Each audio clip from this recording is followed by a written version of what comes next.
Ti fermi un secondo e li vedi passare, li vedi sfrecciare continuamente. In più ti trovi vicino alla ferrovia, più rimani stupito dal passaggio di questi treni. E ciò che ti stupisce è la loro velocità. Nemmeno 10 secondi e il treno è già passato e si sta già allontanando per arrivare a destinazione. Lo puoi sentire da lontano, lo puoi sentire arrivare all'improvviso, ma ciò che ti stupisce è sempre la loro velocità. O almeno questi sono gli effetti e le emozioni che ti fanno provare i treni quando li vedi passare in piena linea a V. Un esempio di tutto questo può essere la direttissima Firenze-Roma, ricca di gallerie, curve, passante per molte località storiche, colline e vallate che aumentano il fascino di questa linea. Ma ciò che accende la direttissima sono i suoi treni. Intercity, regionali, Frecce, Italo, centinaia e centinaia di treni al giorno che passano ogni 3 minuti a 250 km/h. Una velocità altissima che ti lascia a bocca aperta, eppure sai che in alcune linee italiane i treni raggiungono velocità ancora superiori, come sulla Roma-Napoli, dove i treni toccano i 300 km/h. E sapendo questo ti sorge spontanea una domanda. Se la DD Firenze-Roma è considerata una linea V, perché i treni sono limitati a 250 km/h? Abitando accanto a questa linea ormai da 16 anni, ho imparato a conoscerla e ad arrivare finalmente ad una risposta concreta. In tanti mi avete chiesto perché la velocità massima consentita in DD è 250 km/h e in questo video vi darò la risposta.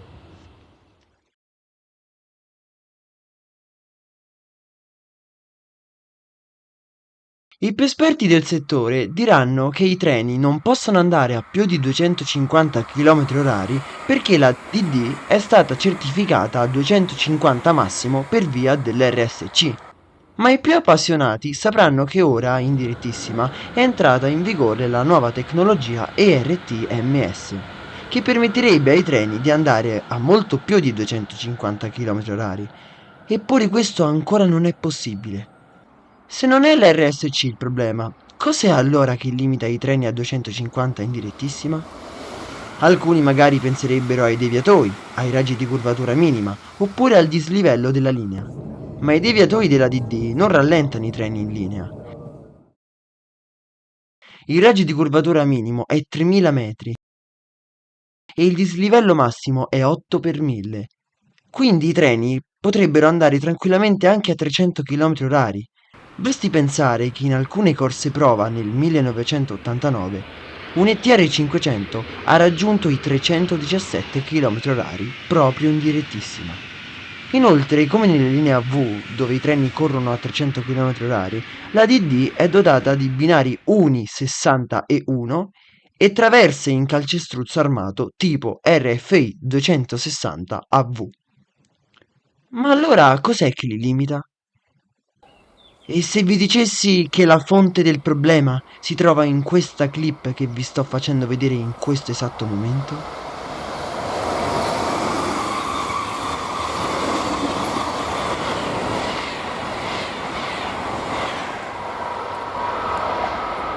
Il vero problema è un nemico invisibile che sulla direttissima si manifesta come un vero e proprio rischio.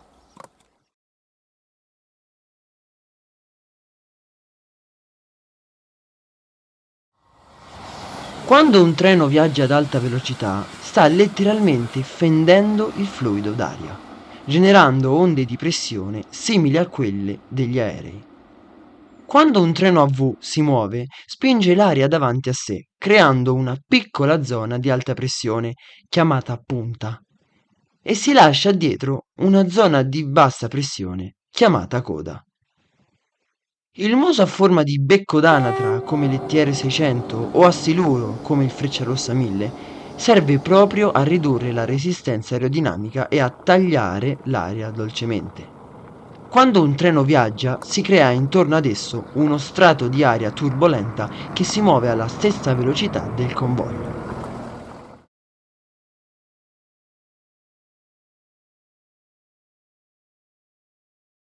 Per via di questo fattore, l'incrocio tra due treni ad alta velocità in linea è un momento di altissimo stress strutturale.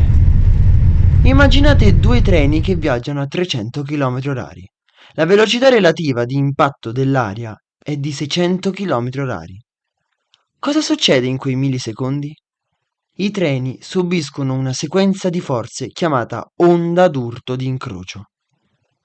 Quando le due teste dei treni si incontrano, anche i piccoli muri d'aria dei treni si incontrano a velocità altissima e l'alta pressione anteriore spinge i treni lontano l'uno dall'altro.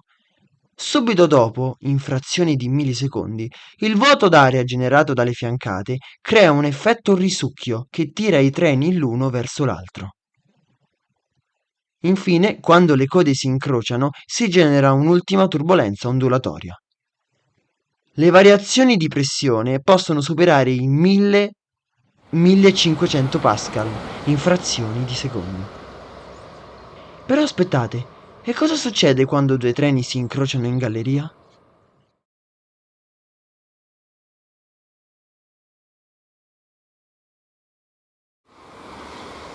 Ecco, è una cosa che avviene tutti i giorni, eppure non è da sottovalutare, perché questi convogli sono sottoposti a forze violentissime.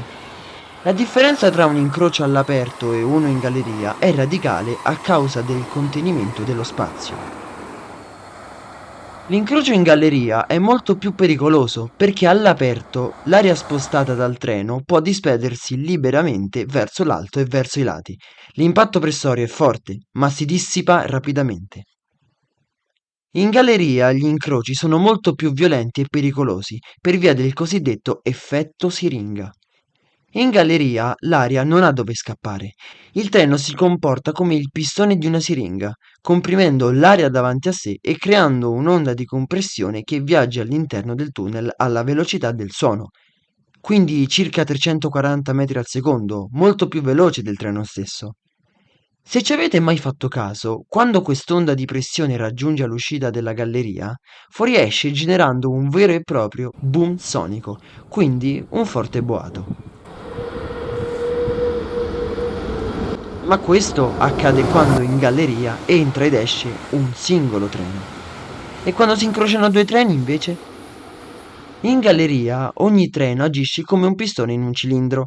Quando due treni entrano da direzioni opposte, spingono due enormi masse d'aria l'uno contro l'altra. Quando queste due onde d'urto si scontrano in galleria, la pressione schizza a livelli critici. All'aperto la variazione di pressione, come ho già detto, durante un incrocio è di circa 1000-1500 pascal. In galleria lo scontro delle onde d'aria può generare picchi di pressione che superano i 4000 ma anche i 5000 pascal. Per darvi un'idea, è una forza sufficiente a far implodere violentemente i finestrini e a deformare le lamiere d'acciaio. Pensate che testimonianze di alcuni macchinisti raccontano che proprio nelle gallerie della direttissima, al momento di un incrocio, si formano delle nubi nere e scure davanti al muso del treno. E questo è dato dall'espansione dell'aria, che avviene in pochi millisecondi. Si parla quindi di trasformazione adiabatica dell'aria, che provoca un abbassamento lampo della temperatura di circa 2 gradi. Per questo i finestrini dei treni a V sono sigillati e rinforzati come quelli degli aerei. Se i treni e le infrastrutture non fossero progettati con criteri aerodinamici rigorosi, le forze in gioco potrebbero letteralmente distruggere i finestrini, staccare le porte o, nei casi più estremi, causare anche qualche danno infrastrutturale al treno che potrebbe portare al deragliamento.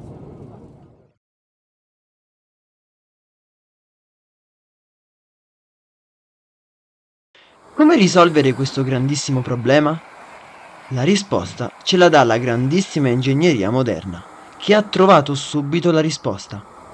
Interasse maggiorato, quindi binari posizionati più distanti tra loro con interbinario di 5 metri, e sezioni delle gallerie più grandi, quindi le gallerie delle linee a V hanno un diametro interno molto più grande per evitare l'effetto siringo estremo. Si parla quindi di circa 82 metri quadrati.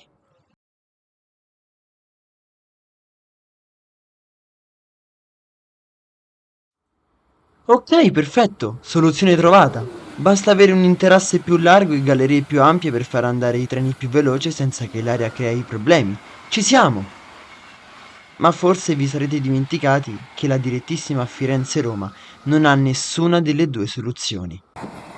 La costruzione della Direttissima è iniziata il 25 giugno 1970 e, seppur si presenti come una meraviglia dell'ingegneria, che è stata calcolata e costruita precisa al millimetro, purtroppo la DD al giorno d'oggi presenta un grande difetto nella sua infrastruttura.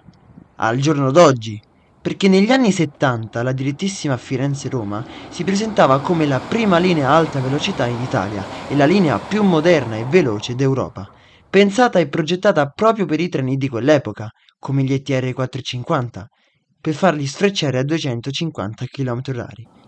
In quegli anni gli ingegneri non avrebbero immaginato che ad oggi ci sarebbero stati treni che possono arrivare anche a 300 km/h, o meglio, non hanno preso in considerazione questo fattore, perché se avessero costruito la Direttissima in un certo modo, al giorno d'oggi, con l'RTMS L2, i treni potrebbero circolare in DD anche a 300 km/h. Come dicevo prima, ad oggi i treni viaggiano a 300 km/h, come sulla Roma-Napoli o sulla Bologna-Milano, perché le linee sono state progettate per sopportare velocità del genere.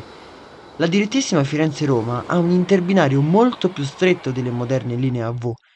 Mentre per esempio la Roma-Napoli ha un interbinario di 5 metri, la direttissima Firenze-Roma invece ha un interbinario di circa 4 metri, che sembra poco, ma dal punto di vista ingegneristico e infrastrutturale è molto più stretto. Inoltre le gallerie della DD sono molto più strette delle gallerie delle moderne linee AV. Pensate che tra il treno e la parete del tunnel ci sono circa 60 centimetri in direttissima. L'aria non ha praticamente scampo. Ma allora perché gli ingegneri non hanno calcolato che si sarebbe manifestato questo problema? Perché la linea è stata costruita e pensata per i treni che circolavano all'epoca, quindi merci, espressi, interregionali, che difficilmente superavano i 160 km/h. E prendete in considerazione che finché un treno viaggia sotto i 160, l'aria non crea alcuna resistenza. Poi la linea si è presentata come un grande successo quando vennero introdotti gli espressi e gli intercity da 200 km/h. E poi si dimostrò nuovamente un grande successo quando fu omologata a 250 km/h per far circolare gli ETR 450. Ma proprio quest'ultimi avevano una cassa molto più piccola e bassa dei moderni ETR e perciò i problemi di aria erano praticamente assenti.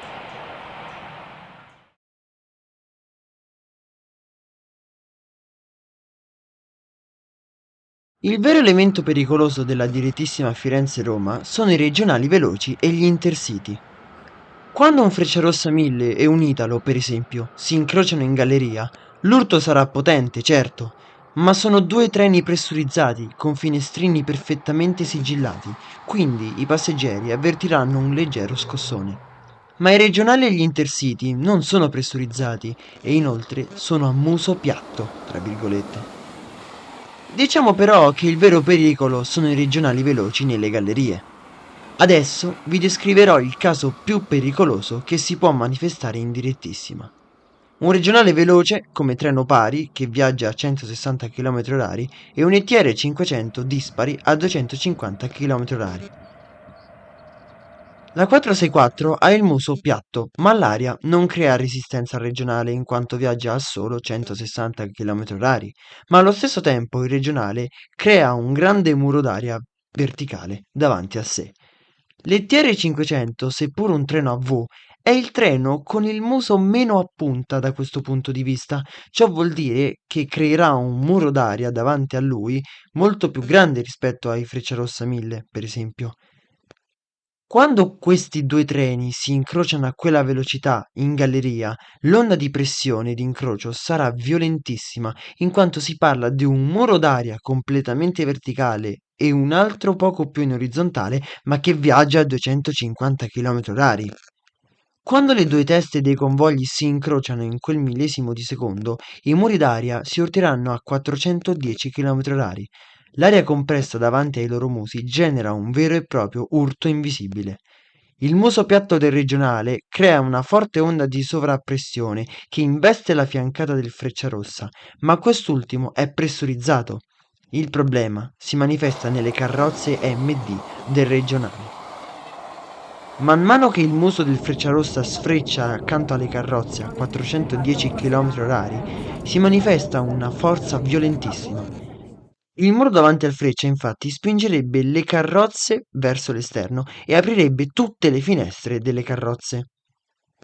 E subito dopo, l'aria che riempie il vuoto lasciato dal treno genera un'improvvisa depressione che fa subito inclinare la carrozza verso il Frecciarossa e chiude subito i finestrini di tutte le carrozze.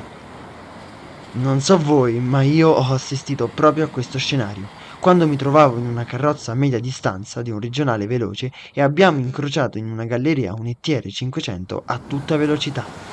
E quello che ho percepito è stato un forte fastidio alle orecchie e dopo 2 secondi il muso del Freccia è passato accanto alla mia carrozza e in una frazione di secondo ha violentemente scosso la carrozza e chiuso velocissimamente tutti i finestrini, creando un rumore insopportabile.